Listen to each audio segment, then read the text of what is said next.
소망합니다. 오늘 본문의 말씀은 사도 바울이 고린도 교회 성도들에게 편지한 말씀입니다. 고린도 교회는 참 특별한 교회였습니다. 바울이 고린도 교회를 세우고 약 1년 반 동안 채 2년이 되지 않는 짧은 시간임에도 불구하고 교회는 크게 성장하였습니다. 그럼에도 불구하고 교회가 크게 성장하였지만 그와 동시에 참 문제가 많았던 교회이기도 합니다. 그 문제들을 몇 가지 살펴보면 먼저 교회 안에 파당이 있었습니다. 그래서 그들은 누구는 바울파, 누구는 아볼로파, 누구는 베드로파, 누구는 그리스도파가 되어서 모임 가운데 서로 분쟁하는 교회였습니다. 뿐만 아니라 교회 안에 음란에 관한 문제와 성도 간의 소송 문제가 있었고 부도덕한 문제 등이 많은 교회였습니다. 그러면서 동시에 말씀의 지식이 풍성한 교회였습니다. 성령의 은사가 많았던 교회이기도 합니다. 마치 오늘날 한국 교회와 비슷합니다. 짧은 기간이지만 교회는 급하게 성장하였고 말씀의 지식이 풍성하고 많은 은사가 나타나여서 교회가 부흥하였습니다. 하지만 내부적으로 성숙하지 못한 모습 때문에 성도 간의 갈등과 문제로 교회가 혼란스러울 때가 있습니다. 이처럼 바울은 여러 상황 가운데서 교회를 향하여서 편지합니다. 교회는 그리스도께서 머리 되시고 우리는 그의 몸으로서 어떻게 이러한 문제와 갈등들을 해결하고 성숙해져야 하는지를 바울은 오늘 고린도전서를 통하여서 우리에게 전하고 있습니다. 그리고 그들에게 십자가의 도를 가르치며 바른 교리와 권면의 말씀을 통해 교회가 복음 안에서 같은 마음과 같은 뜻을 향하여서 나아가야 한다라고 우리에게 전합니다. 특별히 바울은 오늘 본문의 말씀을 통하여서 교회 안에서 행하여지는 성찬에 대해서 설명합니다. 성찬에 대한 바른 이해와 교회 이해를 통하여서 교회와 성도들에게 그에 합당한 삶을 살도록 바울은 말씀으로 권면합니다. 오늘 우리 또한 성찬을 행합니다. 특별히 우리 교회는 1년에 몇 번 성찬을 행하는데 이 성찬의 횟수에 대하여서 교회 헌법을 찾아보면 각 교회 각 교회 당회가 정하되 덕을 세우기에 합당한 대로 정한다라고 되어 있습니다. 성찬을 통해서 우리는 함께 떡을 나누고 또한 함께 잔을 나누며 예수님께서 제자들과 함께 행하셨던 그 성찬을 기념합니다. 여러분들은 성찬을 행할 때에 어떤 마음으로 성찬에 참여하십니까? 때와 절기에 따라서 교회에서 하기 때문에 혹시 성찬에 참석하고 있지는 않으십니까? 혹은 세례를 받아 참여하는 조건이 충족되었기 때문에 성찬의 자리에 참여하고 있지는 않으신가요? 오늘 제가 성찬에 대해서 함께 말씀을 나누는 것은 우리 안에 어떠한 문제를 지적하기 위함이 아닙니다. 본문의 말씀을 통해서 우리가 함께 행하는 이 성찬의 참된 의미를 함께 더욱 깊이 생각하면서 우리가 성찬을 행할 때마다 또한 우리가 성찬을 생각할 때마다 그 기쁨과 감사가 더욱더 우리 가운데 넘치기를 원하기를 때문입니다. 여러분 가운데 혹시 먹는 거 좋아하시는 분 계신가요? 특별한 경우가 아니라면 우리 모두가 먹는 것을 참 좋아합니다. 여러분들은 어떤 음식을 좋아하십니까? 지금 머릿속에 생각나는 그 음식을 참 좋아하시는군요. 이걸 생각만 해도 여러분들 가운데 마스크를 다 끼고 계시지만 눈웃음이 다 보이는 눈웃음을 가지시는 게 보입니다. 이처럼 맛있는 음식을 먹는다는 것은 우리가 그 상상하는 것만으로도 우리 가운데 기쁨과 즐거움을 줍니다. 저는 많은 음식들 중에 양고기를 되게 좋아합니다. 여러분들 양고기 드셔보셨죠? 저는 아프리카 모로코에 가서 처음으로 양고기를 먹었습니다. 멀리 한국에서 왔다고 선교사님께서 양고기를 주셨는데 어찌나 맛있는지 너무 감탄을 했습니다. 그러면서 구약의 말씀을 떠오르면서 이렇게 맛있네. 그래서 하나님께서 양으로 제사를 드리라고 하셨구나 하는 그런 감동을 받았습니다. 기회가 된다면 우리도 함께 가서 그 음식을 맛보고 또한 함께 복음을 전할 수 있는 일을 행하였으면 좋겠습니다. 이처럼 음식은 우리를 즐겁게 해줍니다. 또한 음식을 먹는다는 것은 우리가 살아갈 수 있는 힘과 에너지를 줍니다. 따라서 우리의 삶에서 먹는다는 것과 음식은 결코 떨어질 수 없습니다. 아니 오늘 성찬에 대해서 얘기한다고 하면서 왜 이렇게 갑자기 먹는 얘기를 할까요? 성찬의 바른 의미를 알기 위해서는 먼저 우리가 음식을 먹는다는 것이 얼마나 중요한 것이고 또한 그것이 우리에게 기쁜 것인지를 알아야 하기 때문입니다.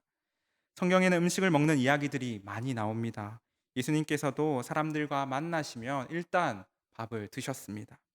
성경 이야기 가운데 예수님께서 제자들과 함께 하실 때에 그들이 심히 배가 고팠나이다. 또는 주님, 우리가 무척 배가 고픕니다. 먹을 것을 주시옵소서. 라는 이야기를 들어보신 적이 있으신가요? 오히려 성경은 오병이어와 같이 다 배불리 먹고 12바구니가 남았다라고 우리에게 전하고 있습니다. 왜냐하면 우리 주님은 부족함이 없으신 분이시기 때문입니다. 우리 주님은 언제나 풍성하신 분이시기 때문입니다. 부활하신 예수님께서 갈릴리에서 제자들을 부르시고 떡과 조반을 준비하시고 와서 먹으라고 전하셨습니다. 하나님께서 태초에 천지를 창조하시고 아담과 하와를 만드신 후에도 명령하신 것이 무엇인지 아시나요? 창세기 1장 28절을 보면 생육하고 번성하여 땅에 충만하라, 땅을 정복하라, 바다의 물고기와 하늘의 새와 땅에 움직이는 모든 생물을 다스리라고 우리에게 축복하십니다. 그리고 이어지는 말씀을 29절을 우리 함께 읽도록 하겠습니다. 앞에 나옵니다. 창세기 1장 29절입니다. 함께 읽겠습니다. 시작. 하나님이 이르시되 내가 온 지면에 씨 맺는 모든 채소와 씨 가진 열매 맺는 모든 나무를 너희에게 주노니 너희 먹을 것이가 되리라. 아멘. 말씀으로 천지를 창조하신 하나님께서는 사람을 창조하시고 축복하며 명령하여 이르시기를 모든 채소와 모든 열매를 너희에게 주노니 그것을 너희가 먹어라 하고 말씀하십니다. 따라서 인간이 불순종하여서 에덴 동산을 떠나기 이전까지 우리에게 주신 축복은 자유롭게 먹는 것이었습니다. 그러나 인간이 범죄함으로 인하여서, 즉 하나님 말씀에 불순종함으로 인하여서 타락한 인간은 에덴 동산을 떠나게 되었고 땀을 흘리고 열심히 일을 해야만이 먹을 수 있게 되었습니다. 또한 이것은 먹는 것에 대한 균형을 깨트리게 됩니다. 그래서 한쪽은 하루하루 먹을 것이 없어서 굶어가고 있는데 다른 한쪽에서는 다이어트를 하기 위해서 노력하는 비극이 발생합니다. 구약 말씀 가운데 하나님께서 천지를 창조하신 것과 더불어서 중요한 사건을 뽑으라고 한다면 이스라엘이 출애굽한 사건이 있습니다. 이 두 사건을 통하여서 하나님께서는 우리의 창조주 되시며 우리를 구원하시는 구원자 되심을 우리에게 말씀하십니다. 이 특별한 사건인 출애굽에도 먹는 이야기가 나옵니다. 바로 유월절입니다. 하나님께서는 출애굽한 가운데서 유월절을 지정하시며 영원한 규례로 지키게 하셨습니다. 이 유월절에 대해서 여러분들은 잘 알고 계십니까? 하나님께서는 자기 백성을 구원하시기 위하여서 10가지 재앙을 애굽에 내리셨습니다. 그 중에 마지막 10번째 재앙이 바로 장자의 죽음입니다. 처음 태어난 모든 사람과 동물이 죽는 무서운 재앙입니다. 그러나 이스라엘 백성들은 그 죽음으로부터 구원을 받습니다. 어떻게 구원을 받나요? 오직 좌우의 문설주에 어린 양의 피를 바른 집만이 구원을 받았습니다. 이날 말씀에 순종하여서 그 피를 바른 자들은 구원을 받았고 그렇지 못한 자들의 집에는 죽음이 내렸습니다. 따라서 이날 죽음의 천사가 어린 양의 피를 보고 집을 넘어갔다 하여 우리는 유월절이라고 부릅니다. 여기까지 교회를 오랫동안 다니신 분들은 모두가 아시는 부분입니다. 그러나 이 유월절의 규례는 여기서 끝나지 않습니다. 출애굽기 12장 8절에서 9절의 말씀을 보면 그 밤에 그 고기를 불에 구워 무교병과 쓴나물과 아울러 먹되 날 것으로나 물에 삶아서 먹지 말고 머리와 다리와 내장을 다 불에 구워서 먹으라고 하나님께서 규례로 정하십니다. 하나님께서는 이 유월절의 만찬에 대해서 또 유월절에 대해서 규례를 제정하시면서 어떻게 요리하고 어떻게 먹는 것까지에 대해 자세하게 그것을 제정하셨습니다. 더 중요한 것은 그 앞에 나타나는데 우리가 오늘 기억해야 될 부분이기에 함께 읽도록 하겠습니다. 출애굽기 12장 3절에서 4절입니다. 함께 읽겠습니다. 시작. 너희는 이스라엘의 온 회중에게 말하여 이르라. 이달 열흘에 너희 각자가 어린 양을 취할지니 각 가족대로 그 식구를 위하여 어린 양을 취하되 그 어린 양에 대하여 식구가 너무 적으면 그 집의 이웃과 함께 사람 수를 따라서 하나를 취하며 각 사람이 먹을 수 있는 분량에 따라서 너희 어린 양을 계산할 것이며 유월절 식사는 함께 먹을 식구들을 위하여서 양을 잡고 그 가족 구성원이 적을 때에는 이웃들과 함께 먹는 식사였습니다. 다시 말해서 유월절 식사는 그들의 죄를 대신 죽은 어린 양을 먹되 많은 식구들이 함께 먹는 공동체적인 식사였습니다. 음식을 맛있게 먹는 방법이 있습니다. 그것은 바로 사랑하는 사람과 사랑하는 공동체와 함께 먹는 것입니다. 그래서 우리는 데이트할 때에 밥을 먹습니다. 중요한 날 함께 모여서 밥을 먹습니다. 좋은 일이 있으면 가족들이 나가서 외식을 합니다. 그래서 옛부터 우리는 축하할 일이 있으면 온 동네가 잔치를 벌였습니다. 이처럼 사람이 음식을 먹을 때는 누구와 또 무엇을 먹는다는 것은 우리에게 중요한 부분입니다. 이와 같이 구약의 이스라엘 백성들은 매년 유월절을 지킬 때마다 하나님께서 그들을 구원하심을 함께 기억합니다. 또한 그것을 감사합니다. 또한 그 큰 기쁨을 온 가족뿐만 아니라 옆에 있는 이웃들과 함께 나누며 더욱이 유월절 지키는 온 이스라엘이 모든 공동체가 함께 그것을 기념하였습니다. 그렇다면 오늘 신약 시대에 살고 있는 저와 여러분들은 어떻게 하나님께서 구원하심을 감사하며 기뻐하며 기념할 수 있을까요? 오늘 본문에서 계속해서 얘기하고 있는 성찬입니다. 예수님께서는 제자들과 함께 성찬을 행하시면서 이제는 성찬을 통하여서 이것을 기념하라고 우리에게 말씀하십니다. 이것이 오늘날 모든 교회가 성찬을 행하는 이유이기도 합니다. 음식을 먹는다는 것은 하나님께서 우리에게 주신 축복이며 우리가 생명을 가지고 살아갈 수 있는 힘이 됩니다. 또한 그 음식을 함께 모여서 나누어 먹는다는 것은 생명의 힘으로 주신 하나님께서 우리에게 주신 그것을 함께 나누면서 그 가정과 그 공동체에게 허락하신 큰 기쁨을 나누는 것이기도 합니다.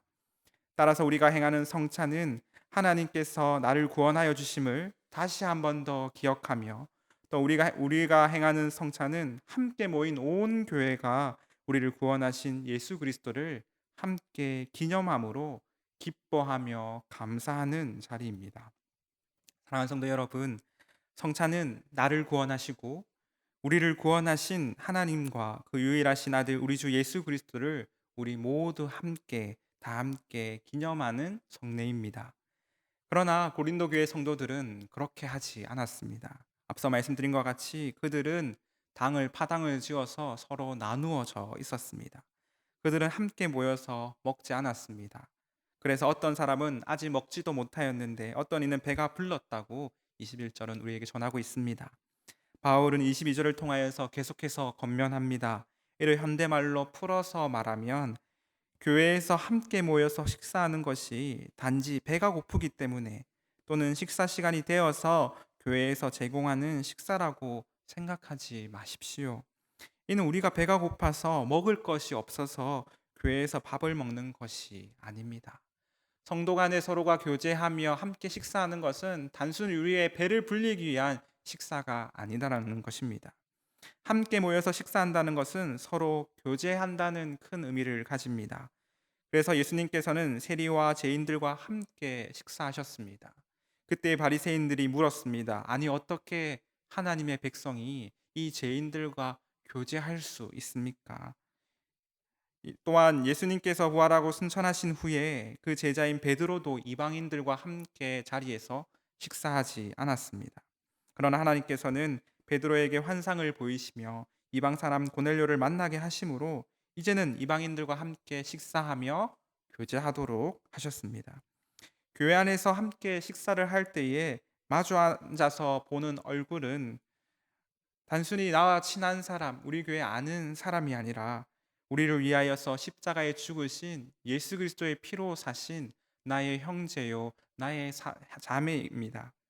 이처럼 이방인도 구원받아서 한 몸 되었는데 하물며 고린도 교회는 어찌하여서 서로 교회 안에서 서로 파당을 나누어서 함께 식사하지도 교제하지도 않고 있냐고 바울은 책망합니다.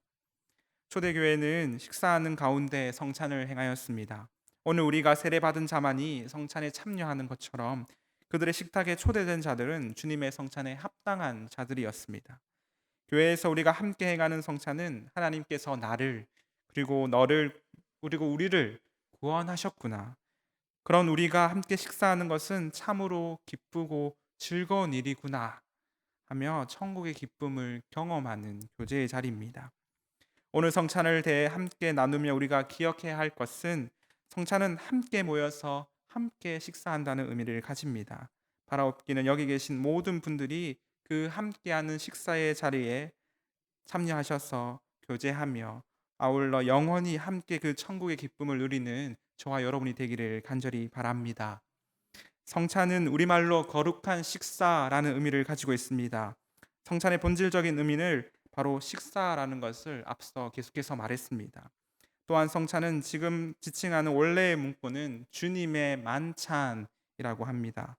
왕이신 주님께서 자신의 사랑하는 백성들에게 베푸시는 식사가 바로 성찬입니다.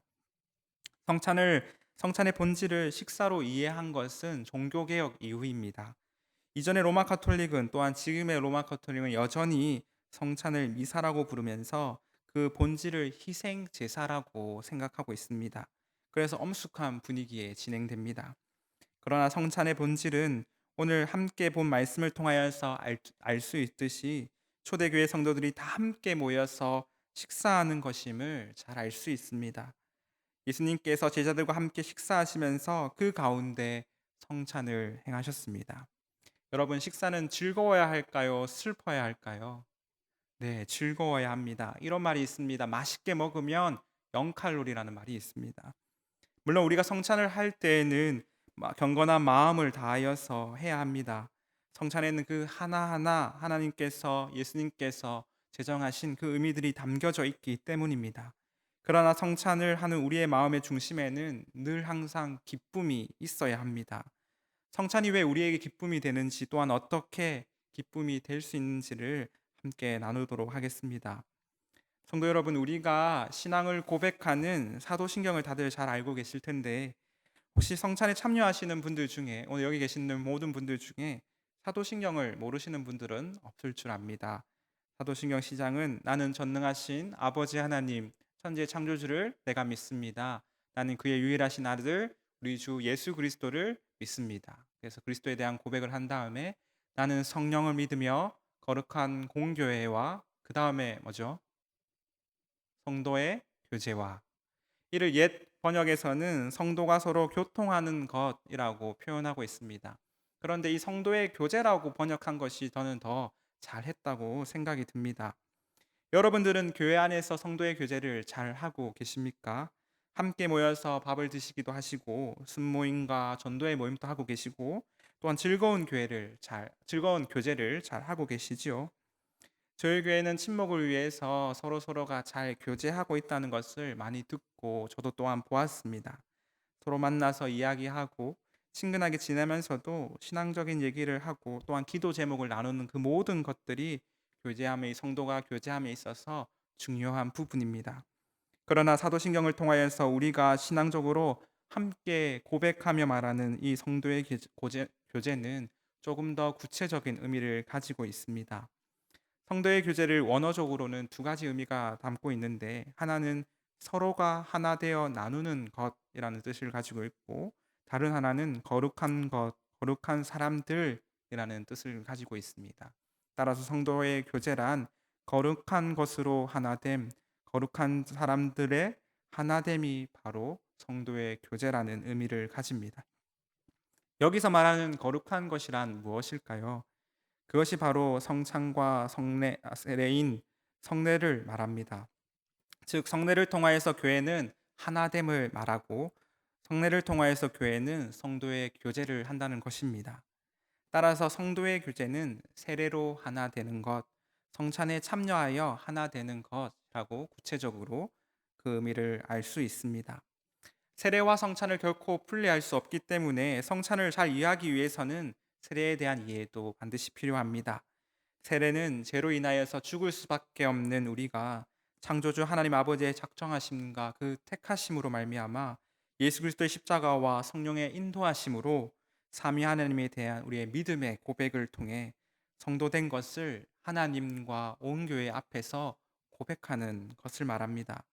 이 고백은 하나님께서 또 하나님과 교회 앞에서 예수 그리스도를 믿음으로 말미암아 우리가 구원을 받았고 앞으로는 세상과 구별하여 살겠다는 삶의 결단과 의미가 담겨져 있습니다. 비록 이전까지는 세상의 향락과 쾌락을 즐겼지만은 이제는 회개하고 하나님께 나아가 거룩한 자녀로서의 삶을 살겠다는 것이 바로 우리가 세례를 행하는 이유입니다. 기독교 성례는 성경의 가르침에 따라서 이 세례와 성찬만을 인정하고 행합니다. 또한 이를 통하여서 우리는 오직 삼위 하나님께 속한 삶이 되었다는 것을 교회 앞에서 공개적으로 고백합니다. 이처럼 하나님과 연합한 자녀들이 그것을 기억하며 또한 기념하며 믿음 안에서 행하는 것이 바로 성도의 교제요, 세례요, 성찬입니다. 이렇게 행하는 성찬의 방법에 대해서 본문은 이렇게 전하고 있습니다. 23절에서 25절 말씀입니다. 내가 너희에게 전한 것은 주께서 받은 것이니 곧 주 예수께서 잡히시던 밤에 떡을 가지사 축사하시고 떡을 떼어 이르시되 이것은 너희를 위하여 내 몸이니 이것을 행하여 나를 기념하라 하시고 식후에 또한 그와 같이 잔을 가지시고 이르시되 이 잔은 내 피로 세운 새 언약이니 이것을 행하여 마실 때마다 나를 기념하라 하셨으니라. 아멘. 예수님께서는 제자들과 함께 마지막 만찬, 최후의 만찬에서 떡을 가지시고 축사하시고 떼어서 말씀하십니다. 이것을 너희를 위하는 내 몸이니 이것을 행하여 나를 기념하라. 또한 잔을 가지시고 이 잔을 내 피로 세운 언약이니 이것을 행할 때마다 나를 기념하라고 우리에게 말씀하셨습니다. 오늘 이 본문 가운데서 떡과 잔 그리고 기념하라라는 것을 중심으로 말씀을 좀 더 살펴보기를 원합니다. 예수님께서는 요한복음 6장 48절에서 내가 곧 생명의 떡이다라고 말씀하십니다. 그런데 사실 이스라엘에는 떡이 없습니다. 그들의 표현에서 바꿔서 말하면 내가 곧 생명의 빵이다라는 표현이 적합합니다. 이를 오늘날 우리 한국말로 표현하면 내가 곧 생명의 쌀밥이다라는 뜻을 가집니다. 조금 표현이 확 와닿진 않죠. 만약에 이 성경을 강원도나 혹은 뉴질랜드에서 번역하게 된다면 내가 곧 생명의 감자다라는 의미를 가집니다. 어떤 의미인지는 아시겠습니까? 쉽게 말해서 여기서 말하는 떡은 우리가 매일 먹는 매일의 양식을 말합니다. 우리가 매일 먹고 그로 인하여서 힘을 얻고 살아갈 수 있는 떡과 빵과 밥, 이 매일의 양식이 바로 예수님이다라고 성경 우리에게 전하고 있습니다. 예수님께서는 자신을 생명의 떡임을 우리에게 말씀해 주시면서 너희가 매일 양식을 밥을 먹지 않으면 살아갈 수 없듯이 나와 함께 하지 아니하고 내가 주는 생명을 먹지 아니하면 너희가 살 수 없다라는 것을 우리에게 전하십니다. 따라서 너희가 떡을 먹을 때마다 밥을 먹을 때마다 매일의 양식을 먹을 때마다 주께서 우리의 생명 되심을 기억하며 기념하라고 우리에게 말씀하십니다. 두 번째는 잔입니다. 주님의 피로 세운 새 언약이라고 예수님께서는 말씀하셨습니다. 이전에는 하나님과 언약을 맺거나 예배드리기 위해서는 산 짐승을 잡아야 했습니다. 우리가 잘 아는 구약의 제사를 통하여서 쉽게 이해할 수 있습니다. 죄를 가진 인간이 선하신 하나님 앞에 나아가기 위해서는 반드시 대속할 제물이 필요했습니다. 제물에게 자신의 죄를 대속하고 그 짐승을 죽여서 흘린 피를 통해 죄 없다 함을 받아야만이 하나님 앞에 나아갈 수 있습니다. 그러나 신약의 시대에는 예수님께서 우리의 죄를 위하여서 십자가에 죽으심으로 그 보배로운 피를 흘리심으로 말미암아 우리의 그 모든 죄를 단번에 속죄하셨습니다. 함께 나누는 그 잔에 담긴 포도주는 우리를 위하여서 십자가에 죽으심으로 하나님 아버지께 직접 나아갈 수 있도록 길을 만드신 우리 주님의 새로운 언약이 담겨져 있고 그것을 의미하는 것을 가리켜 그 잔을 기념하라고 말씀하십니다. 성경은 예수님을 가리켜 하나님과 우리 사이에 화목 제물이 되셨다고 전합니다. 그리고 누구든지 그것을 믿음으로 믿는 자마다 구원을 선물로 주시겠다고 약속하셨습니다. 예수님께서는 우리의 생명의 떡이 되어 주셔서 우리가 살아갈 수 있도록 우리에게 생명을 주셔서 살아갈 수 있도록 하셨습니다. 그리고 그 모든 피를 흘리심으로 말미암아 하나님과 새로운 언약을 맺으심으로 우리를 구원하여 주셨습니다.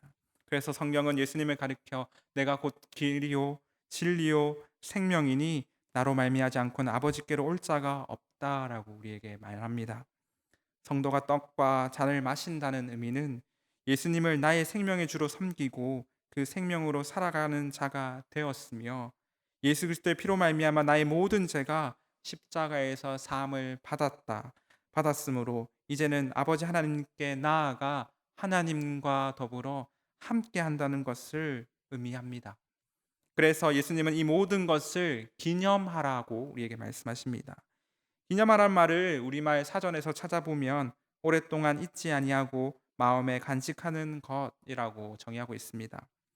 사랑하는 성도 여러분, 우리는 이 예수님의 성찬을 우리 마음 가운데 간직하고 있습니까?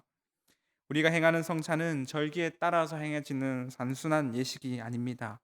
성도가 매주 예배를 할 때마다 매일매일 살아갈 때마다 예수님께서 나의 죄를 위하여서 또한 우리 죄를 위하여서 십자가의 죽으심으로 말미암아 우리가 이제는 사망으로부터 벗어나 영원한 생명에 이르기까지 그 구원을 이루신 하나님께 감사드리며 그것을 그 누리는 자들이 함께 기뻐하는 것입니다.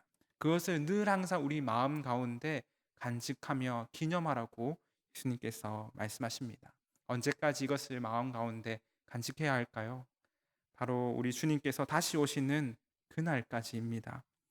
사랑하는 사람들에게는 누구나 잊지 않고 간직해야 할 기념일들이 있습니다.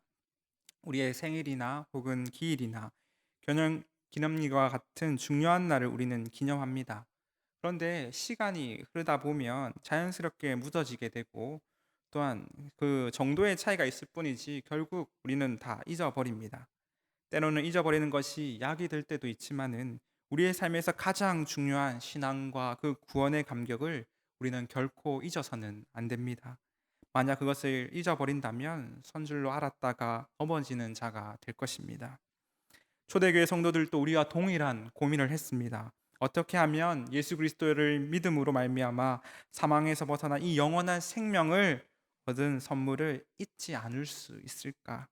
그래서 교회를 건축할 때에도 그들은 늘 항상 그것을 기억할 수 있도록 했습니다. 교회를 들어가기 전에 세례소를 만들어서 교회를 들어갈 때마다 나를 구원하신 분은 하나님이시며 나에게 생명 주시는 분은 예수님이시다라는 것을 기억하도록 했습니다. 교회는 끊임없이 주께서 우리를 구원하심을 잊지 않기 위하여서 최선을 다했습니다. 그들의 노력은 단순히 개인이 기억하고 끝나는 것으로 그치는 것이 아니라 우리의 다음 세대가 계속해서 그 구원을 함께 간직하며 기념할 수 있도록 노력했습니다. 그러한 의미에서 성찬은 더욱더 우리의 구원을 기념하는 중요한 성례가 됩니다. 우리가 떡을 먹고 잔을 마실 때마다 성령의 충만하게 임하셔서 우리 가운데 임하셔서 우리로 하여금 하나님과 함께하게 할 뿐만 아니라 그 성찬을 함께 행하는 그 모든 이들이 예수 그리스도의 십자가를 기념할 수 있도록 행한 것이 바로 성찬입니다. 주의 몸된 교회가 다 함께 모여서 하나님께 예배하며 각 사람마다 주님과 만난 그 개인적인 신앙을 경험할 때마다 그것을 잊지 않기 위해서 부단히 노력하는 것이 우리가 해야 될 일입니다. 교회가 한 마음으로 함께 주님께서 우리에게 행하신 그 일을 기념하며 간직하는 것이야말로 오늘 우리 교회가 계속해서 행해야 될 일입니다. 그리고 그것이 바로 성찬입니다. 간절히 바라옵기는 성찬식을 행할 때마다 또한 성찬을 기억할 때마다 오직 예수님만이 나의 구주이심을 기억하며 우리를 구원하심을 함께 온 교회가 기뻐하며 감사함으로 주님 오시는 그날까지 마음속에 깊이 간직하는 온 교회가 되기를 간절히 바랍니다. 나아가 우리의 구원하사 주 안에서 하나 되게 하심을 기억하면서 그것을 우리 자녀들의 삶에도 전하는 저와 여러분이 되기를 그러한 성찬이 되기를 주님의 이름으로 간절히 소망합니다.